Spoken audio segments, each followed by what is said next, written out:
Bonjour à tous, je m'appelle Marie Crépin et bienvenue sur une page à la fois.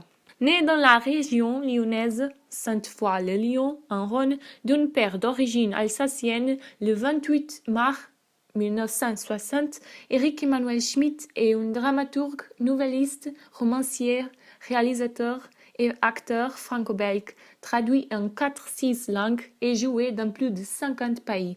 Il fait des études de lettres et de philosophie à l'École normale supérieure qu'il clôt avec une thèse sur Diderot qu'il publiera plus tard sous le titre Diderot ou la philosophie de la séduction.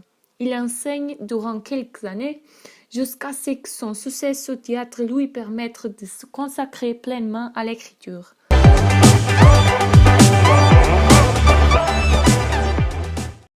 En 2 décennies, Éric Emmanuel Schmitt est devenu un des auteurs francophones les plus lus et les plus représentés dans le monde. Éric Emmanuel Schmitt s'est d'abord fait connaître en tant que dramaturge avec Le Visiteur, devenu un classique du répertoire théâtral international. Publicité tant par le public que par la critique, ses pièces ont été récompensées par plusieurs Molières et le Grand Prix du théâtre de l'Académie française. Son théâtre, qu'il met parfois en scène lui-même, est traduit dans plus de 40 langues et désormais joué dans le monde entier. Sa carrière de romancier, initiée par la secte des égoïstes, s'est poursuivie avec l'Évangile selon Pilate, La part de l'autre, Lorsque j'étais une œuvre d'art, Ulysse from Bagdad, La femme au miroir, Le perroquet de la place d'Arezzo. Il pratique l'art de la nouvelle avec bonheur, avec Concerto à la mémoire d'un ange, qui a gagné le prix Goncourt de la nouvelle 2010, et son cycle de l'invisible, comme Oscar et la Dame Rose, a remporté un immense succès en France et à l'étranger. En 2015, il publie un récit autobiographique, La Nuit de Feu. Il a été élu à l'Académie Goncourt en janvier 2016.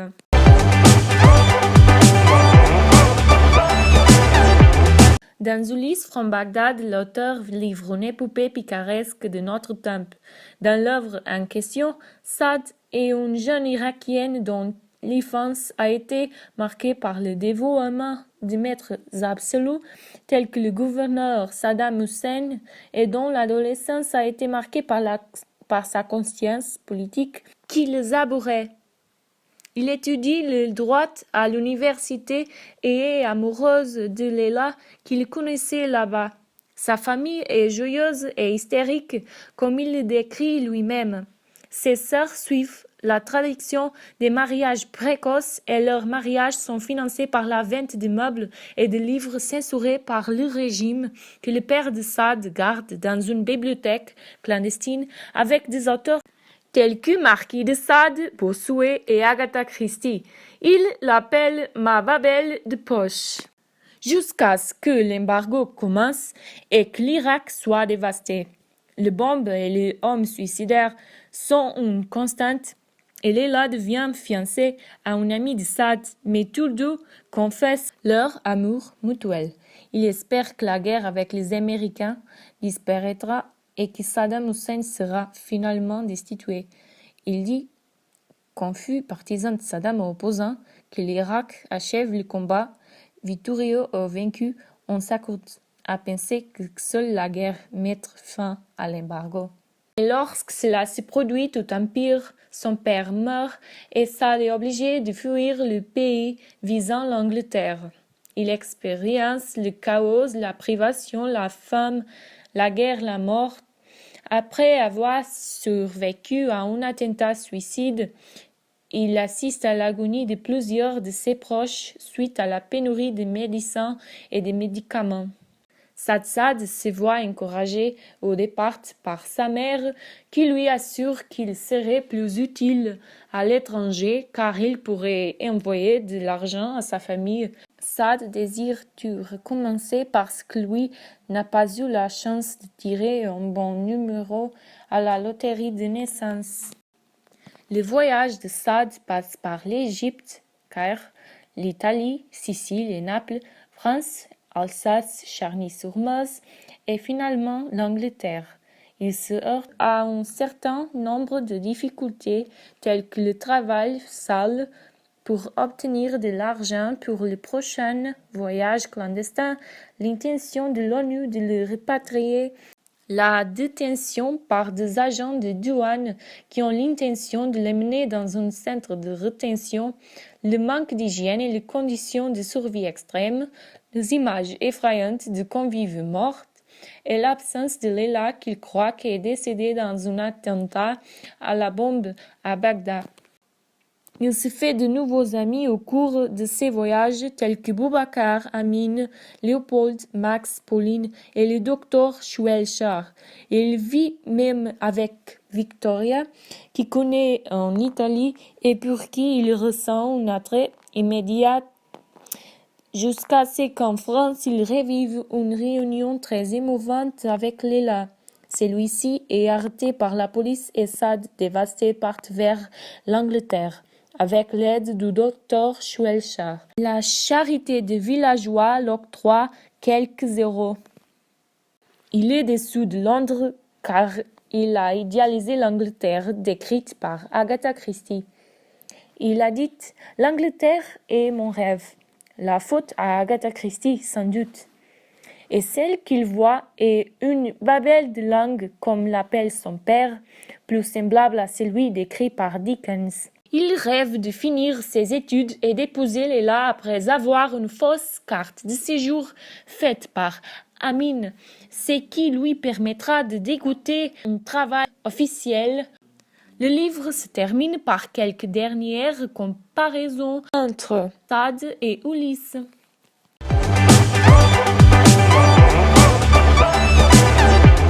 Les sanctions contre l'Irak sont essentiellement constituées des embargos mis en place contre l'Irak le 6 août 1990 à la suite de l'invasion du Koweït. L'embargo s'est terminé en mai 2003, même si des sanctions partielles sont restées en place durant plusieurs années. L'ensemble des sanctions ont impacté plus la population civile que le régime, tout en étant largement inefficiente de par la corruption et la contrebande de pétrole. Comme Saad a dit, cependant, l'Arabe et moi ne devra-t-il pas se méfier de l'Occidental sans scrupule qui ornait la terre où le joug noir de matière, le pétrole, en particulier de ces occidentales-là, l'américaine. En 1999, la population n'a qu'un faible accès à l'eau potable. Le système de santé n'est pas rétabli depuis la guerre. Des épidémies liées à la situation sanitaire sont courantes. La population subit une forte pauvreté avec une mortalité infantile importante.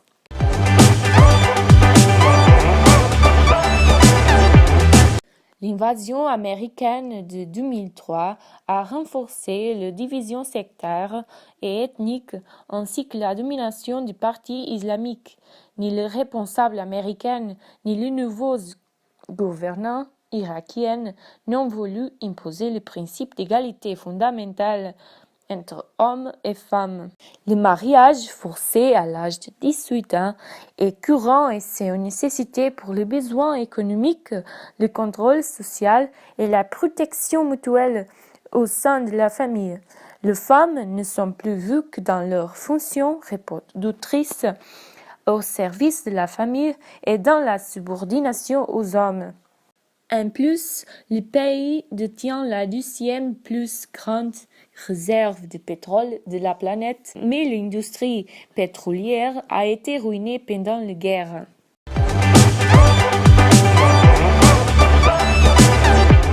L'œuvre en cause traite d'un thème d'actualité à travers une perspective inhabituelle dans laquelle nous vivons l'expérience d'un réfugié de guerre, comme si nous étions à sa place. Telle est l'immersion de l'écriture. Le message clair est que nous devrions rejeter la vision médiatisée selon laquelle les populations arabes, en particulier les Israéliens, sont l'ennemi de l'Occident et ne méritent pas une place sur leur territoire.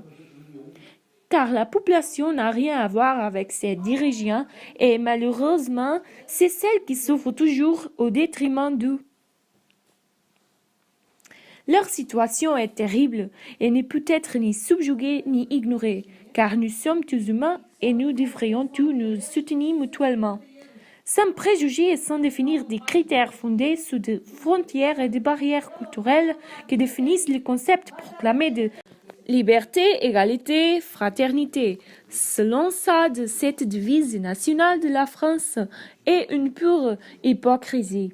Pour lui, la liberté est la lecture de livres internationaux, l'égalité s'étend à tous les êtres humains et la fraternité devrait concerner un monde sans frontières. Sade a dit « Non, je ne rêve pas d'être apatride, je rêve que le monde le devienne.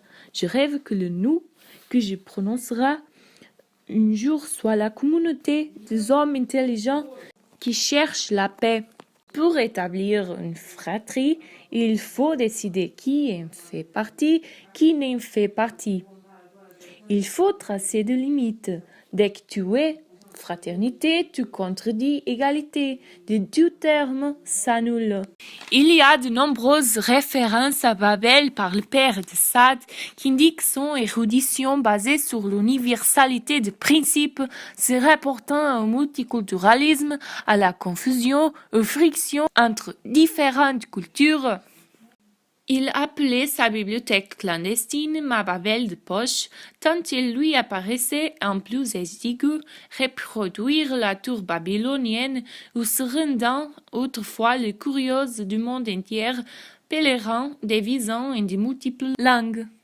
Sa bibliothèque, qu'il appelle ma Babel de poche, abrite des livres d'auteurs mondialement reconnus tels qu'Agatha Christie, les Marquises de Sade, Bossuet, le récit de Gilgamesh et Nabuchodonosor, qui peut faire référence dans un personnage de roman de Jules Verne, l'île mystérieuse, que le souverain de Babylone. Babel de langue, Babel de cuisine est dit dans le dernier chapitre en se rapportant au multiculturalisme de la capitale anglaise. Il est également mentionné l'importance de la littérature nationale et internationale. Le père de Sade, libraire, qui, sous le régime de Saddam Hussein, résistait en cumulant les livres interdits, créant une véritable bibliothèque secrète et mettant au parfum son fils, lui a transmis le goût de la digression. Il apparaît donc à notre héros pour lui raconter ses grandes théories et lui prodiguer des conseils dans de nombreux dialogues. Son père lui a dit « La littérature est plus utile que tout ne te le figure ».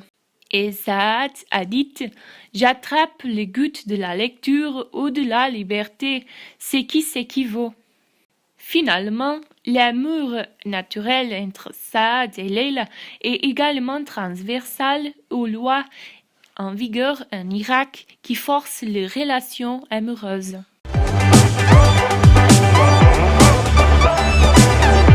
L'humanité se régale d'Ulysse, le premier héros voyageur dans l'histoire de la littérature depuis 2 millénaires et demi.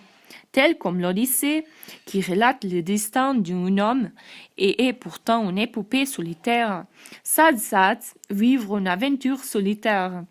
Si tout le monde reconnaît encore un héros dans un chef qui rentre dans une guerre victorieuse, personne ne perçoit un héros dans un migrant sans papier. L'identifier à Ulysse lui donne la noblesse qui notre temps lui refuse. Ulysse moderne, Sade, devra lui aussi éviter d'écouter le chant des sirènes. Un groupe de rockeuses se soustraire à la cruauté d'une geôlier cyclopéenne ou s'arracher aux bras amoureuses d'une nymphe sicilienne. Ces romans nous permettent de réfléchir sur l'identité. Ulysse était un Grec qui devait retrouver sa cité grecque. Son voyage s'achève par un retour. Sade est un Irakien qui fuit son pays et cherche une autre place sur terre. Son voyage consiste en une allée simple qui ne se terminera peut-être jamais. Ulysse avait une identité stable, celle de Sade et un mouvement. Ulysse appartient à toute l'humanité, juste comme Sade le devrait. Ces mélanges entre culture occidentale et culture moyen-orientale se retrouvent dans le titre même impur et bigarré Ulysse from Baghdad. En effet, la préposition from est empruntée à l'anglais qui fait office de lingua franca dans notre monde internationalisé. Le chapitre 5 du roman en reprend le chant 9 qui raconte l'histoire de l'autophage, dès lors cité de mémoire par le fantôme du père du protagoniste. Le 10e jour, Ulysse et ses compagnons aborderont le pays de mangeurs de fleurs appelé l'autophage.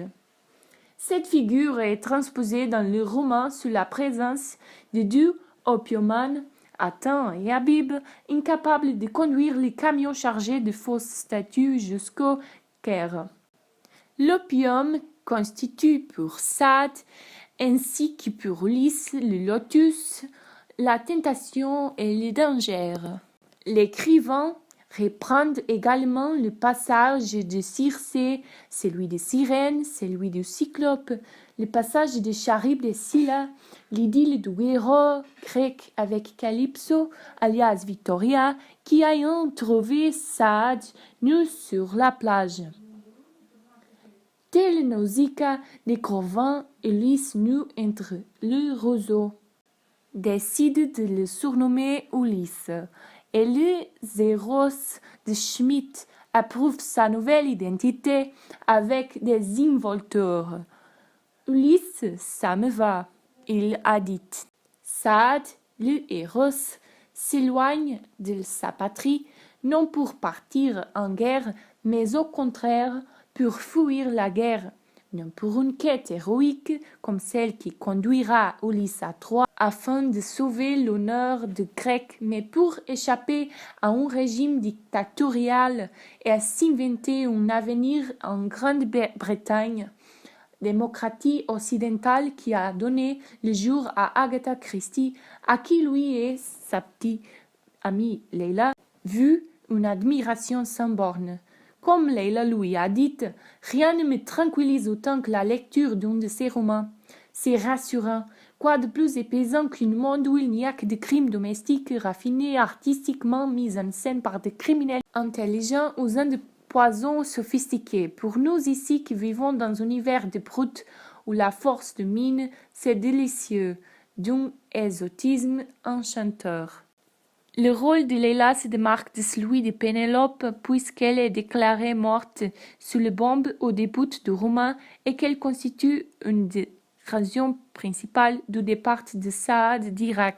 La déesse conseillère d'Ulysse est remplacée par la présence burlesque du fantôme du père de Saad qui rend régulièrement visite à son fils de l'au-delà et lui apporte ses conseils et son soutien. Ainsi est évoqué, mais de façon inversée, le descente aux enfers du chant 11 de l'Odyssée.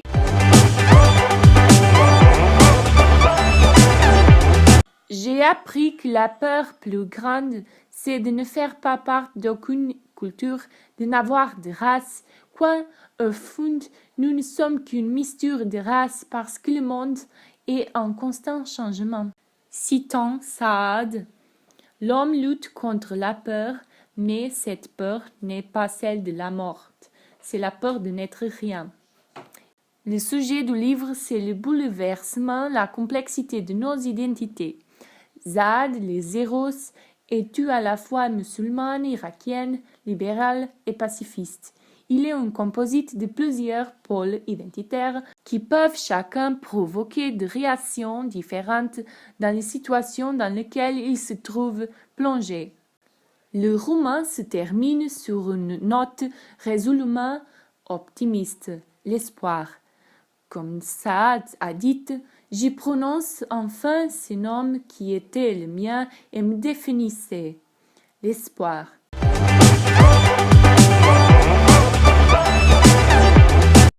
Cette œuvre nous transmet l'idée que l'Europe professe des idées généreuses qui servent les intérêts de ceux qui n'ont pas d'intentions généreuses et que l'immigré clandestin, la patrie de fait, prouve d'un courage héroïque à qui pourtant cruellement la communauté humaine n'y reconnaît aucun nom. Ulysse from Bagdad est vraiment passionnante et montre le côté humain qui nous est commun et qui est transversal à toutes les langues et toutes les cultures telles la littérature. Finalement, le style toujours fluide de Schmitt permet d'aborder un sujet grave pour nous y rendre sensibles sans brutalité et sans fausse douce et laissant la porte ouverte à l'optimisme et à l'espérance. Il importe de rester lucide.